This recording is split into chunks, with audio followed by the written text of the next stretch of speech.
You're listening to Greater LA on KCRW. I'm Steve Chiatakis. And now, off to Pillar Point Harbor in Half Moon Bay up in Northern California.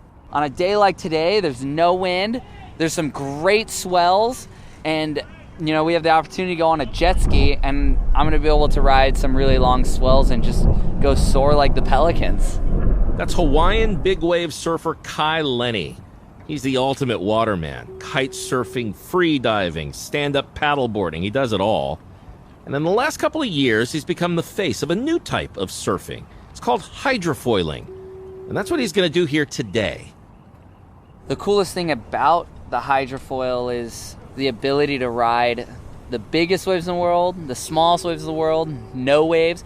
Just be out on the water and enjoy it. A hydrofoil is kind of like a surfboard, but you can ride it just about anywhere there's water. You don't need waves. And that's huge for Southern California. Since the pandemic began, local surf lineups have become so overcrowded. They're like gladiator pits. With a hydrofoil, you get to skip all that. The whole ocean becomes your playground. Well, about 3 years ago, there were hardly any foilers in Southern California. Today, however, there are hundreds. But, there's always a but, hydrofoiling isn't for everyone. It's difficult to learn, it's expensive, and injury to yourself or others or marine creatures around you is a real risk. Reporter Adriana Cargill went out foiling to see what this new type of surfing is all about, and she brings us this story. The first time you see a hydrofoil, you'll probably be like, that thing? How could that small, weird-looking piece of metal lift a 160-pound adult out of the water and allow them to fly? I'm no physics expert, but it seems to defy gravity. Yeah, so the hydrofoil, if you ever looked at the top of a house and you see an antenna, kind of looks like an antenna right now because it's sitting on the ground. There's a small board approximately 4 feet long. The mast, which is the long fin that comes out of the board, is about 30 inches tall. The board sits on top of the mast, and at the bottom is the actual hydrofoil. Basically, the best way to describe a hydrofoil is it's an underwater airplane. And so you have a front wing that creates a lot of lift, and you have a back wing as a stabilizer. When water runs over those wings, it pushes the board up and out of the water, about a foot or two, making it look like the rider is actually flying over the water. Like how a normal airplane lifts when it takes off. The hydrofoil was developed by the U.S. military over 100 years ago to make torpedo boats faster. But it wasn't until more recently that people started putting hydrofoils on boards for recreation. People like Kai Lenny. He didn't pioneer the idea, but he's credited with making it more mainstream. In 2017, he and his brother started the Hydrofoil Company, which designs hydrofoil boards. One of Kai's big innovations was a board that lets you paddle into waves on your own. Previous hydrofoil designs required the rider to be strapped in and then towed into a wave. Right now, Kai is putting his together. You don't have a star key, do you? He's going out today to Black Hand Reef, just to the side of Mavericks, the legendary big wave spot. It's ready to rumble. We should get out there. He's going to be towed into the waves by a jet ski. And those waves are somewhere in the 20 feet tall range today. So it can get pretty dicey pretty quickly out there. There you go. Here we go. Kai throws his board into the water. Time to foil and not get my hair wet. Don't want to get the hair wet. So if you just idle for it, I'll just skim off. He grabs the tow rope and steps onto the board as the jet ski leaves the dock. Keep going, keep going. The hydrofoil lifts out of the water, and Kai hangs onto the rope as the jet ski drags him along. He's suspended about a foot above the water, and it honest to God looks like he's levitating. It's pretty mind-boggling. They head straight out to where the waves are breaking, and whip the ski around, throwing Kai into a 10-foot tall wave about to break.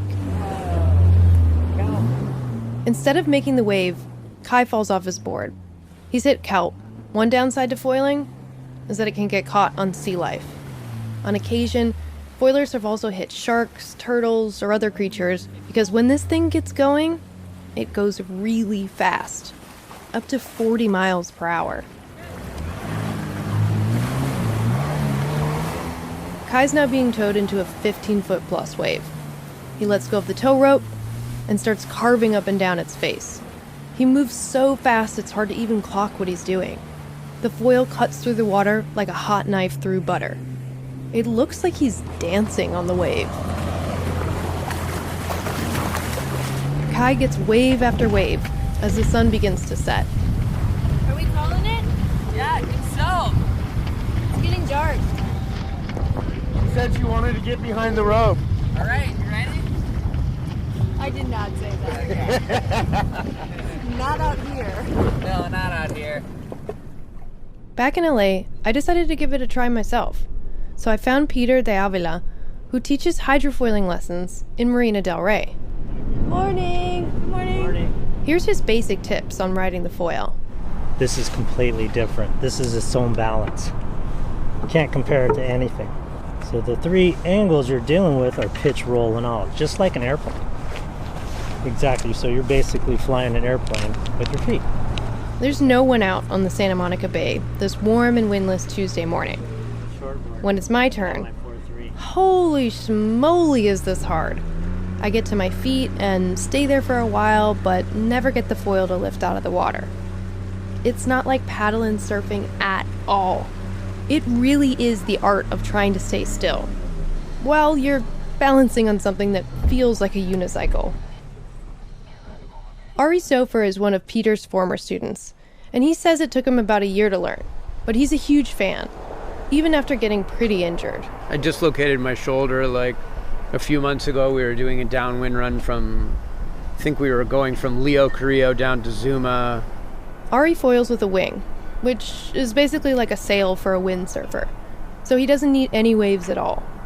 The wing catches the wind, and it powers him through the water. And it was super windy and gusty. I actually fell in the water, and then the wind whipped up, and I had the leash attached to my left arm, and the thing like flew over my head and just pulled my arm out of socket. Now, Ari clips his wing to his life vest instead of his arm. Christian Shubin is the owner of Poseidon Paddle and Surf in Santa Monica, one of the only places in Los Angeles that sells hydrofoils. He says injury risk, difficulty, and the cost are why he thinks hydrofoiling will remain a niche sport. The gear can run between $2,000 and $4,000 to start. But despite all the downsides, Ari says it gives the rider one undeniable upside: the feeling of freedom.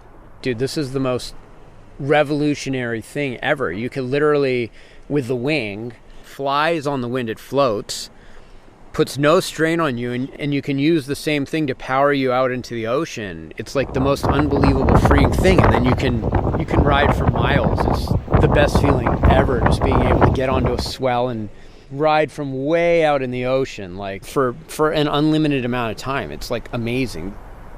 Riding free, with no crowds, for miles, for that, I definitely give hydrofoiling another try. For Greater LA, I'm Adriana Cargill.